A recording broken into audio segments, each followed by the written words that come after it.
हम ही को कातिल कहेगी दुनिया, हमारा ही कत्लेआम होगा। हम ही कुएं खोदते फिरेंगे, हम ही पे पानी हराम होगा। इंडिया गेट के बगल वाली मस्जिद हो, जाब्तागंज, सुनहरी बाग मस्जिद हो, पार्लियामेंट रोड वाली मस्जिद हो, ऐसी 123 संपत्तियों के मैनेजमेंट के लिए 1913 में मुसलमान वक्फ वैलिडेशन एक्ट बना। संविधान का आर्टिकल 14 हो, 29 हो, 30 हो, कहता है कि देश में सब बराबर के हकदार। आर्टिकल 26 कहता है कि सबको अपने अपने मजहबी कामों के लिए मंदिर, मस्जिद, गिरजाघर, गुरुद्वारों का निर्माण करने का हक है और उसका रखरखाव का भी हक है। कि वक्फ एक्ट 1995 की धारा 83(9) के तहत हाई कोर्ट वक्फ ट्रिब्यूनल के फैसले की न सिर्फ समीक्षा कर सकता है बल्कि उसे बदल भी सकता है। सच तो यह है कि वक्फ बोर्ड खुद अपनी जमीनों के लिए कई सारी कोर्ट में मुकदमे लड़ रहा है। हमसे हमारी इबादत गाहें तो मत छीनिए ना, हमारे घरों पे बुलडोजर तो मत चलाइए ना, हमारी कब्रों में तो हमें सुकून से सोने दीजिए ना। ये सरकार रात के 3 बजे तक पूरे देश को जगा करके संसद में अपने ही नागरिकों को नीचा दिखाने के लिए वक्फ बिल ला रही थी, तो उधर रात के 1:30 बजे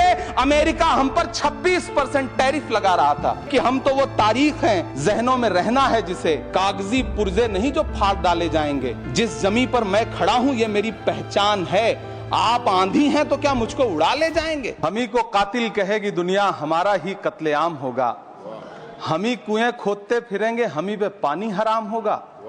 सभापति महोदय, सन 1947 में दिल्ली की जामा मस्जिद की तारीखी सीढ़ियों पर खड़े होकर के भारत रत्न मौलाना अबुल कलाम आजाद साहब ने कहा था कि मुसलमानों कहां जा रहे हो, यह है तुम्हारा मुल्क, यहां तुम्हारे आबाओ अजदाद की कब्रें हैं। उस वक्त मौलाना आजाद की ये सदाएं सुन करके लोगों ने अपने सरों की गठरियां उतार करके रख दी थी। आज उसी दिल्ली में मौजूद देश की संसद में एक बिल आया है जो हमसे उसी जामा मस्जिद की सीढ़ियों के सबूत मांगेगा, जो उन्हीं सीढ़ियों के पास अपनी कब्र में सोए हुए मौलाना आजाद को फिर से कब्र से सदा देनी पड़ेगी कि ये जो कब्र है वो मेरी कब्र है, ये किसी सरकार की जागीर नहीं है। सभापति महोदय, मैं जहां खड़ा हूं इसी संसद भवन के सामने सड़क के उस पार अपनी कब्र में सोए हुए भारत के पूर्व राष्ट्रपति फखरुद्दीन अली अहमद की कब्र है। शायद अब उस कब्र से भी सदाएं आए कि ये कब्र मेरी कब्र है, ये सरकार की जागीर नहीं है। सभापति महोदय, मैं वक्फ कानूनों में किए जा रहे संविधान विरोधी बदलावों के खिलाफ बोलने के लिए खड़ा हुआ हूं। संविधान का आर्टिकल 14 हो, 29 हो, 30 हो, चीख चीख कर कहता है कि देश में सब बराबर के हकदार हैं। आर्टिकल 26 कहता है कि सबको अपने अपने मजहबी कामों के लिए मंदिर, मस्जिद, गिरजाघर, गुरुद्वारों का निर्माण करने का हक है और उसका रखरखाव का भी हक है। लेकिन डॉक्टर बाबा साहब अंबेडकर के संविधान को हर दिन कुचलने वाली ये सरकार देश के मुसलमानों से नफरत में इतनी अंधी हो गई है कि खुलेआम देश की संसद में देश सरकार के माइनॉरिटी मिनिस्टर साहब और होम मिनिस्टर साहब झूठ बोलते हैं और देश को गुमराह करते हैं। झूठ शब्द असत्य बोलते हैं। सरकार ने इस बिल का नाम उम्मीद रखा है। मंत्री जी कल से इसे देश के मुसलमानों के लिए नई उम्मीद बता रहे हैं। नहीं मंत्री जी, न तो यह बिल मुसलमानों के लिए नई उम्मीद है और न ही उम्मीद की नई किरण। सभापति महोदय, भाजपा ने पूरे देश में वक्फ के नाम पर कई सारे झूठ फैलाए हैं। आइए आज उनकी सच्चाई पर बात करते हैं। वक्फ ट्रिब्यूनल को ऐसे बताया जाता है जैसे वक्फ ट्रिब्यूनल कोई मजहबी खाप पंचायत हो। सभापति महोदय, जबकि सच्चाई यह है कि वक्फ ट्रिब्यूनल भी तो सरकारी न्यायिक विभाग है जिसमें सरकार द्वारा नियुक्त जज होते हैं, जिसमें प्रशासनिक अधिकारी होते हैं, कहीं ऊपर से थोड़ी आ गए। सभापति महोदय, देश के गृह मंत्री जी ने इसी सदन में कहा कि वक्फ ट्रिब्यूनल के फैसले के खिलाफ कोई कोर्ट नहीं जा सकता, जबकि सच यह है कि वक्फ एक्ट 1995 की धारा 83(9) के तहत हाई कोर्ट वक्फ ट्रिब्यूनल के फैसले की न सिर्फ समीक्षा कर सकता है बल्कि उसे बदल भी सकता है। सच तो यह है कि वक्फ बोर्ड खुद अपनी जमीनों के लिए कई सारी कोर्ट में मुकदमे लड़ रहा है। सभापति महोदय, दिल्ली की जिन 123 संपत्तियों को लेकर कल माइनॉरिटी मिनिस्टर, होम मिनिस्टर साहब और अभी आदरणीय नेता सदन बात कर रहे थे, आइए उनकी सच्चाइयों पे भी बात करते हैं। 1911 में जब अंग्रेजी हुकूमत ने कोलकाता के बजाय दिल्ली को राजधानी बनाने का फैसला किया, तो रायसीना हिल्स के चारों तरफ जो मुसलमानों की ढेर सारी जमीनें थी उनको एक्वायर किया गया और लुटियन को इसकी तामीर की जिम्मेदारी सौंपी गई। सेंट्रल विस्टा की तरह लुटियन जोन का मेगा प्लान तैयार हुआ, लेकिन उस वक्त के मुसलमानों ने उस वक्त की अंग्रेजी हुकूमत से अपनी इबादत गाहों को बचाने के लिए लड़ाई लड़ी। मामला ब्रिटिश गवर्नमेंट तक पहुंचा। तब यह तय हुआ कि वो जो धार्मिक स्थल हैं उन्हें जस का तस रहने दिया जाएगा। इंडिया गेट के बगल वाली मस्जिद हो, जाब्तागंज, सुनहरी बाग मस्जिद हो, पार्लियामेंट रोड वाली मस्जिद हो, ऐसी 123 संपत्तियों के मैनेजमेंट के लिए 1913 में मुसलमान वक्फ वैलिडेशन एक्ट बना और उसके बाद एक नया शहर बसाया गया जिसे लुटियंस जोन का नाम दिया गया।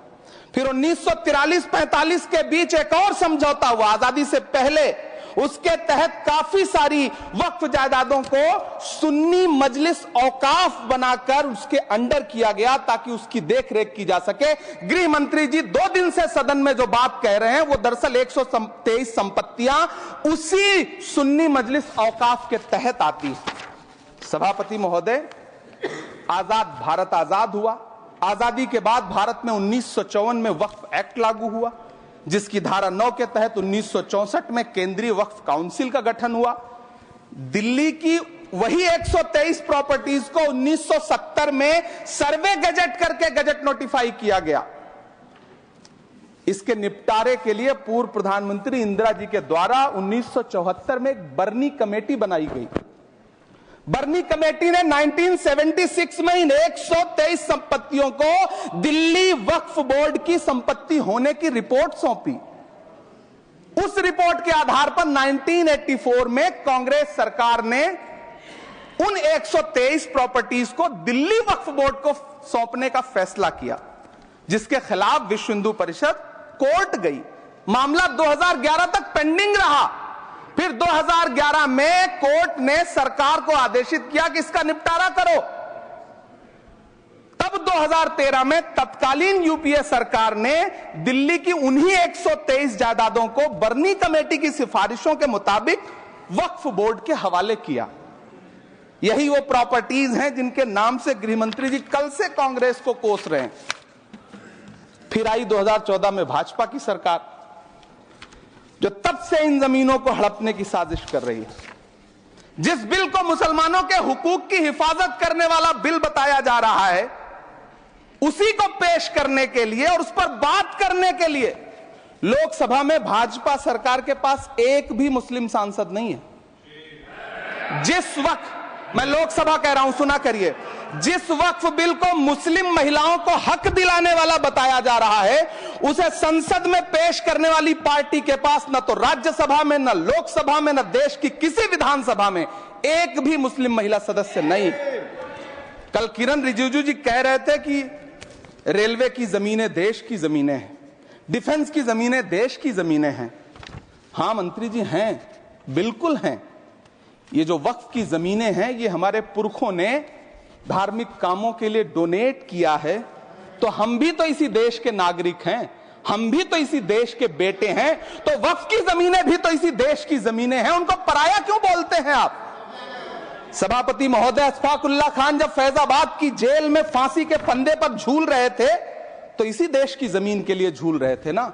सभापति महोदय, अंडमान की जेल में काला पानी की सजा काटकर अपनी जान देने वाले मौलाना फजले हक खैराबादी हो या शेर खान अफरीदी हो, वो भी तो इसी जमीन के लिए अपनी जान दे रहे थे ना। सभापति महोदय, पाकिस्तान के खिलाफ लड़ते हुए अपनी जान देने वाले महावीर चक्र विजेता ब्रिगेडियर उस्मान हो या पाकिस्तान के पैटर्न टैंक उड़ाने वाला परमवीर चक्र विजेता वीर अब्दुल हमीद हो, वो भी तो इसी जमीन के लिए अपनी जान दे रहा था ना। और मंत्री जी, मैं इस सदन में अलल ऐलान ये कहता हूं कि जब भी इस देश की जमीन को लहू की जरूरत होगी, आपसे 2 कदम आगे इमरान खड़ा मिलेगा, ये मैं आपसे यकीन दिलाते हुए कह रहा हूं। सभापति महोदय, मैं सरकार से कहना चाहता हूं, हमसे हमारी इबादत गाहें तो मत छीनिए ना, हमारे घरों पे बुलडोजर तो मत चलाइए ना, हमारी कब्रों में तो हमें सुकून से सोने दीजिए ना। सभापति महोदय, माइनॉरिटी मिनिस्ट्री का बजट कट करके, मुस्लिम बच्चों की स्कॉलरशिप बंद करके अब सरकार कह रही है कि हम वक्फ की आमदनी से गरीब मुसलमानों का भला करेंगे। गुजरात की बेटी बिल्किस के बलात्कारियों की रिहाई के बाद उन्हें माला पहनाने वाली लोगों के नेता ये कह रहे हैं कि यह बिल मुस्लिम महिलाओं को उनका हक दिलाएगा। धन्यवाद मोदी जी, क्या बढ़िया सौगातें मोदी दे रहे हैं आप। पहले हमें गुजराते मोदी दिया, आप सौगातें मोदी दे रहे हैं। लेकिन यह सरकार इतना याद रखे कि इसी ठसक के साथ देश की संसद में सीए का कानून भी लाया गया था और कहा गया था बड़े बड़े भाषण देकर के कि पड़ोसी देशों से हिंदू भाइयों को ला करके यहां नागरिकता दी जाएगी। लेकिन मैं आपके संज्ञान में लाता हूं सर कि पिछले इतने दिनों में इनसे नागरिकता लेने के लिए 2000 व्यक्ति भी नहीं आए, जबकि इसके उलट इन्हीं की सरकार में पिछले 10 साल में 15 लाख से ज्यादा भारतीयों ने भारत की नागरिकता छोड़ करके दूसरे देश में जाकर के बस गए। यह हुआ उस कानून का अंजाम। सभापति महोदय, इसी तरह की जिद के साथ किसानों के खिलाफ भी कानून लाए गए थे।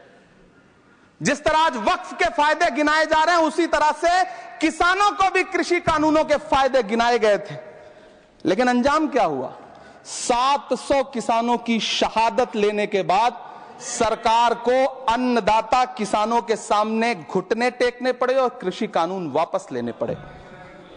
जिल्ले इलाही, जमहूरियत जो है वो नफरत और ठसक से नहीं चलती है, अकड़ से नहीं चलती है, उसमें सबकी हिस्सेदारी जरूरी है। कल देश के माइनॉरिटी मिनिस्टर ने लोकसभा में खड़े होकर एक शेर सुनाया था कि मुझसे कोई बदगुमान न हो, तो मैं उन्हें एक शेर सुनाना चाहता हूं कि मैं आज जद पे हूं तो इतना खुशगुमान न हो, मैं आज जद पे हूं तो इतना खुशगुमान न हो, चराग सबके बुझेंगे हवा किसी की नहीं। नीतीश कुमार जी हो, चंद्रबाबू नायडू जी हो, चिराग पासवान जी हो, जयंत चौधरी जी हो, देवे गौड़ा जी हो, जीतन राम मांझी जी हो, सबको समझना पड़ेगा कि जब जंगल में आग लगती है तो न वो बरगद बचते हैं जो हवा को आंधी में तब्दील करते हैं, न वो बांस बचते हैं जो आपसी रगड़ से चिंगारी पैदा करते हैं। सभापति महोदय, जब देश को मनमोहन सिंह साहब जैसा काबिल प्रधानमंत्री मिलता है तो देश को आरटीआई जैसा एक्ट मिलता है, सेज जैसा एक्ट मिलता है, मनरेगा जैसा एक्ट मिलता है, लिबरलाइजेशन मिलता है, राइट टू एजुकेशन मिलता है, नेशनल फूड सिक्योरिटी एक्ट मिलता है। लेकिन जब देश को सौगातें मोदी मिलती है तो क्या मिलता है? सीए मिलता है, फॉर्म्स लॉ मिलता है, आर्टिकल 370 मिलता है, इलेक्टोरल बॉन्ड जैसा एक्ट मिलता है और वक्फ अमेंडमेंट एक्ट जैसे बिल देश को मिलते हैं। मुझे तो अपने हमवतन भाइयों से पूछना है कि आपको अपने बच्चों की तरक्की, खुशहाली और नौकरी की दरकार है या फिर मुसलमानों की दान की गई जमीनों को लूटकर धन्ना सेठों को देने की साजिश करने वाले कानून की?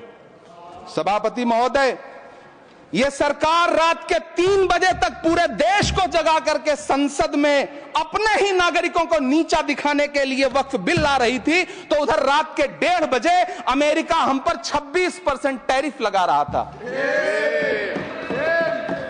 सरकार की प्राथमिकताएं देश को पता।